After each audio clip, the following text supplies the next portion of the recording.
মহাপরিবর্তনের যে ছাত্র জনতার ভূমিকা, সেই ভূমিকা যেমন ঊর্ধ্বে তুলে ধরতে হবে এবং এটিও তুলে ধরতে হবে গণতন্ত্রে উত্তরণের জন্য আমাদের পথটা কি। গণতন্ত্রের পথ একমাত্র উত্তরণের সেটি নির্বাচন। শেখ হাসিনা বাহানা করে নির্বাচনী ব্যবস্থা ধ্বংস করেছে।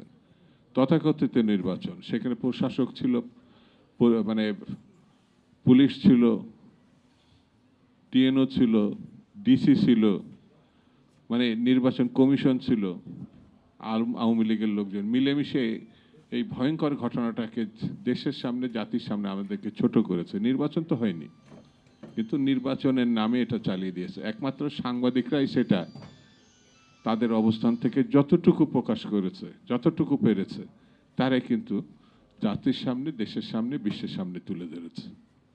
তারা নির্যাতিত হয়েছে এই সত্য বলার কারণে।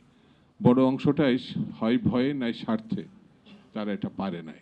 এই পথে আসলে সত্যের পক্ষে কাজ করতে হবে। আসলে আমি মনে করি মিনিংলেস জব না করাই ভালো। সাংবাদিকতায় এখন আমাদের জনমতটা তৈরি আছে গণতন্ত্র প্রতিষ্ঠার লক্ষ্যে।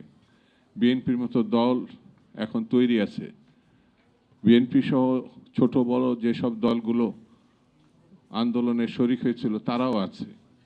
এখন কোনো টালবাহানা জাতির সঙ্গে না করা ভালো। প্রধান উপদেষ্টা, সেনাপ্রধান ডক্টর আসিফ নজরুল আর শিক্ষা উপদেষ্টা, তারা কিছু কম বেশি একই কথা বলেছেন। এই বছর যেটা শুরু হলো, এই বছরের শেষ 26-এর প্রথম নির্বাচনটা হবে। এর বাইরে না যাওয়াটা বোধহয় জাতির সঙ্গে জন্যে, গণঅভ্যুত্থানের সঙ্গে এবং মানুষের জন্যে পরিপূরক হবে। এর বাইরে গেলে সন্দেহ সৃষ্টি হবে, তখন বিষয়টি বিতর্কিত হবে। বাঙালি জাতি, বাংলাদেশি মানুষ যুদ্ধ করে স্বাধীনতা অর্জন করেছে। তারা যা মনে করে সেটি যদি না পায়, তারা কিন্তু কারোর কাছে মাথা নত করে না। এমন একটা জাতি, এই জাতির সঙ্গে প্রতারণা করে শেখ মুজিব টেকে নাই, শেখ হাসিনা টেকে নাই।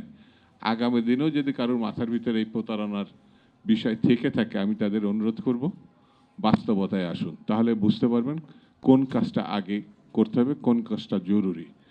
এই জিনিসটা যদি আপনারা বুঝতে পারেন, তাহলে অনেক সমস্যার সমাধান হয়ে যাবে।